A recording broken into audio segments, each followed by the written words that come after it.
Alors, bonjour tout le monde. Aujourd'hui, nous allons analyser les fonctions sinusoïdales transformées. Autrement dit, nous allons analyser l'impact des paramètres A, B, H et K que nous connaissons quand même de façon générale sur les fonctions sinus de base et cosinus de base. Si vous voulez vous rafraîchir un petit peu la mémoire sur les fonctions sin et cos de base, j'ai mis le lien vers mes capsules vidéo en description de cette vidéo-ci. Ça serait quand même commode d'avoir tout ça en tête avant de commencer. Ce qui est important de savoir, c'est que je vais vous montrer chacun des paramètres A, B, H, K à partir de fichiers GeoGebra que j'ai fait, d'ailleurs qui sont disponibles sur mon site web si vous voulez les télécharger et les utiliser à la maison.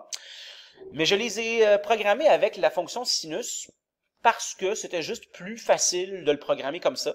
Mais ce que vous allez apprendre aujourd'hui, c'est vrai pour sin et c'est vrai pour la fonction cos. Donc, dans les deux cas, ça va être exactement la même chose.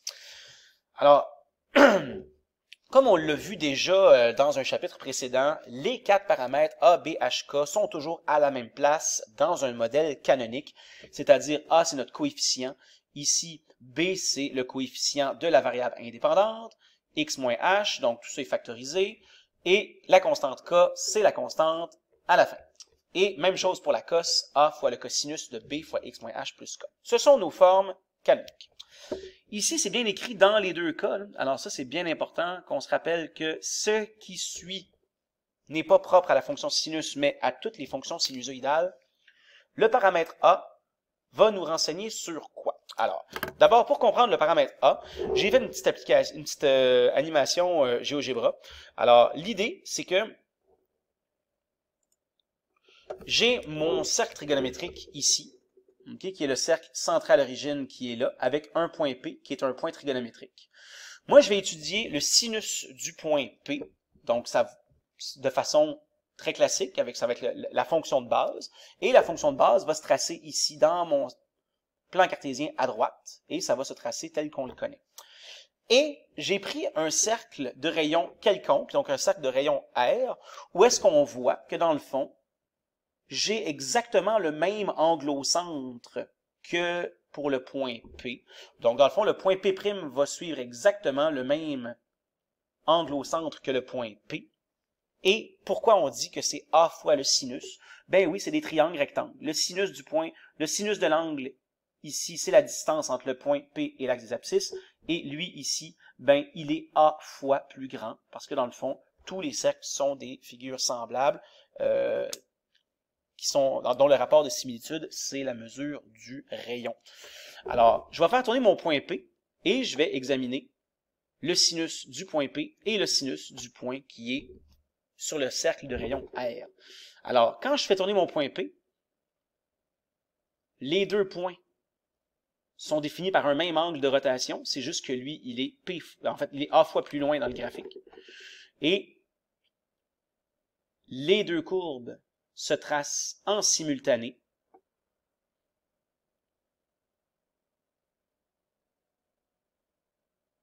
Qu'est-ce qui est modifié ici dans ma courbe de mes fonctions sinusoïdales? C'est l'amplitude.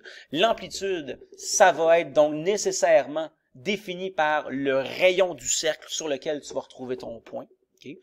Et oui, ça correspond à un étirement vertical de la courbe, comme on l'a déjà décrit plus tôt cette année.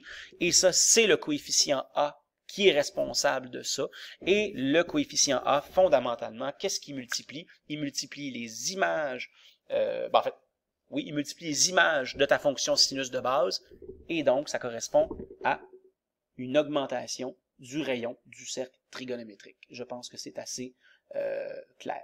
Je dis augmentation, ça pourrait être une diminution aussi si le paramètre A était fractionnaire. Alors, le paramètre A nous renseigne sur l'amplitude.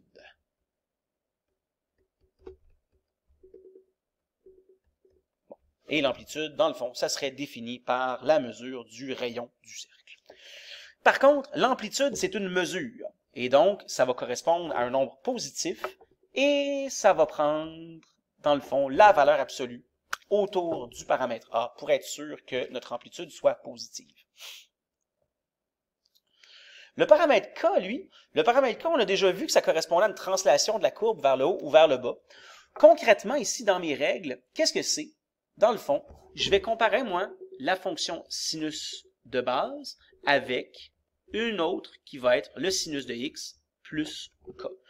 Qu'est-ce que c'est que d'ajouter une constante k au sinus? Dans le fond, ça correspond à ajouter une valeur constante à l'ordonnée des points trigonométriques sur mon cercle. Alors, ici, j'ai un petit fichier GeoGebra qui va nous montrer ça. J'ai mon cercle trigonométrique ici, et le sinus de mon point P, c'est le segment vert qui est là. Ça, ici, on va avoir la fonction de base qui va se tracer ici. Et à chacun des sinus qui est donné par le segment vert, je vais ajouter une valeur constante qui va être le segment rouge. Alors, quand le point P va tourner, tous les sinus seront augmentés d'une même valeur. Donc, dans le fond, c'est comme si ça prenait tous les points trigonométriques et que ça augmentait leur position d'une certaine constante. Donc, fondamentalement, ce que ça fait, c'est que ça décentre ton cercle par rapport à l'origine. Et, dans le fond, le nouveau graphique de la sinusoïdale va se tracer vis-à-vis le cercle qui aura été augmenté de k unités, ou réduit de k unités, à la verticale. Puis, sur la courbe de la fonction de base, on prend toutes les valeurs de sinus, puis on leur ajoute une constante. Donc, qu'est-ce que ça positionne, le paramètre k? Ça positionne la nouvelle ordonnée moyenne. Alors, l'ordonnée moyenne de la fonction de base, c'était l'axe des abscisses. Maintenant, en fait, c'était l'axe des abscisses puisque le centre du cercle était sur l'axe des abscisses. Maintenant, mon cercle, il est k unités plus haut, donc l'ordonnée moyenne sera k unités plus haute ou plus basse selon le signe de la constante. Alors, le paramètre k positionne l'ordonnée moyenne. Et ça va donc être y égale k, bien entendu.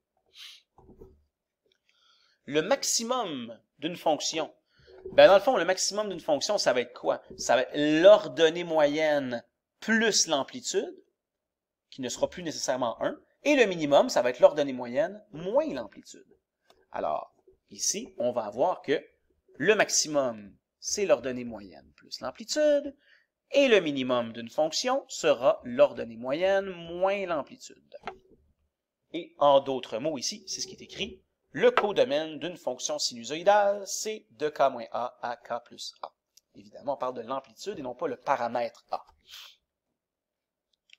Bon, le paramètre B, lui, c'est le coefficient de la variable indépendante dans ta règle. Et la variable indépendante, c'est elle qui mesure l'angle.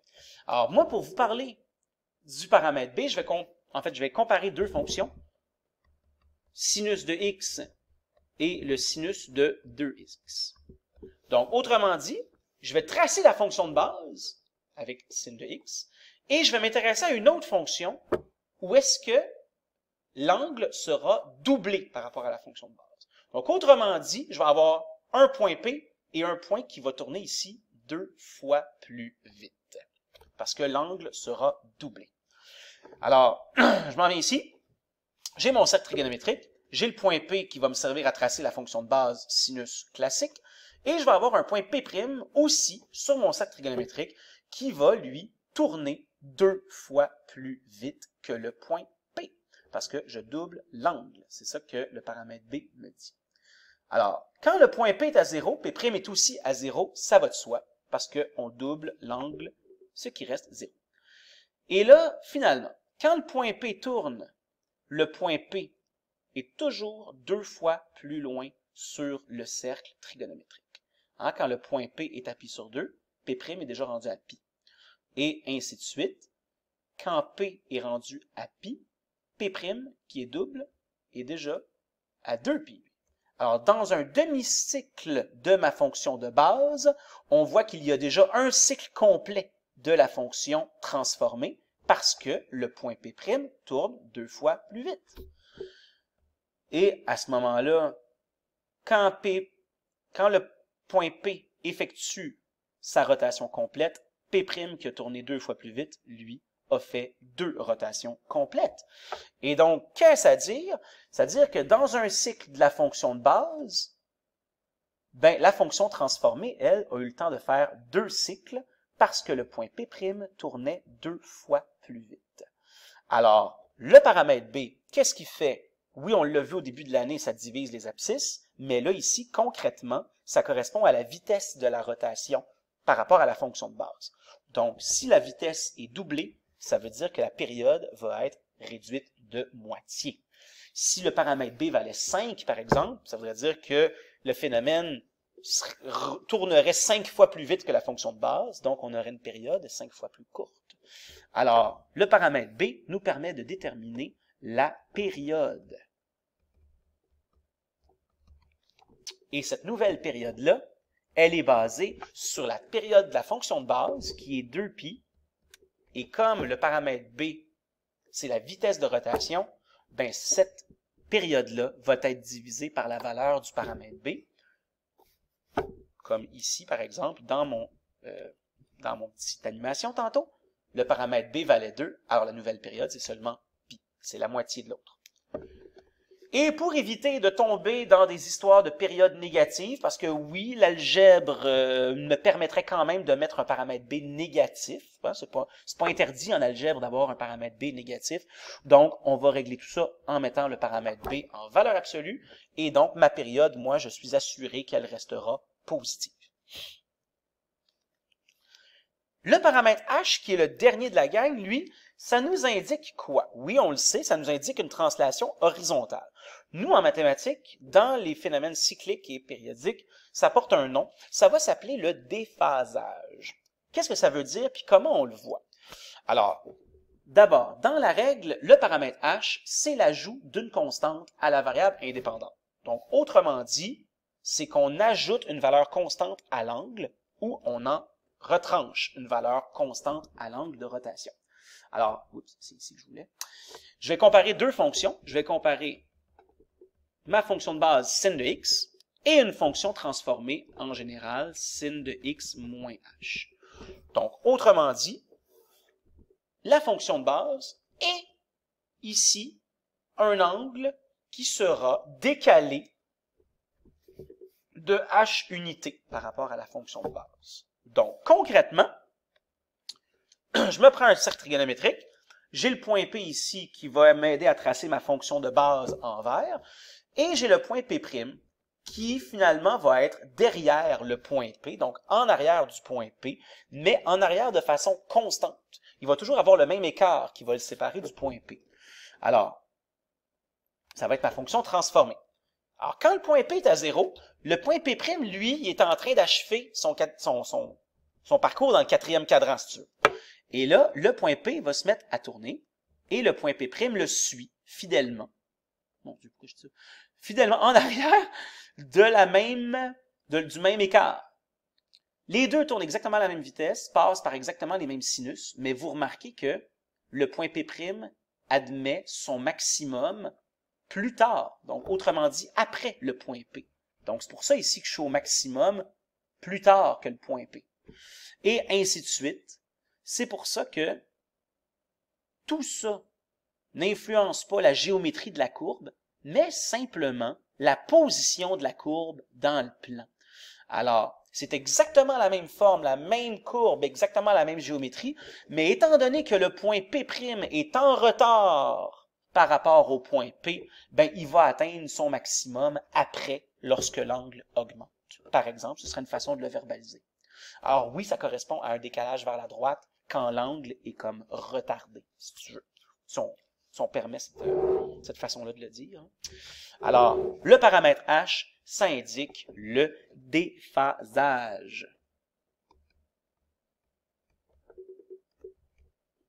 qui correspond à la translation horizontale. Et dernière petite chose au sujet des signes de A et B. Dans une fonction cos, on a déjà établi que le cosinus d'un angle négatif était égal au cosinus de l'angle positif. Donc, autrement dit, quand le paramètre B est négatif dans la cos, tu peux simplement effacer ce moins-là, ça ne change pas le cosinus. Et pour la fonction sinus, si tu veux changer l'angle, change le signe du sinus. On avait déjà tout vu ça dans le cercle trigonométrique. Autrement dit, quand le paramètre B est négatif, tu peux aller lui donner son signe, transférer son signe au paramètre A. Alors voilà, j'espère que ça vous a aidé. Bonne fin de journée!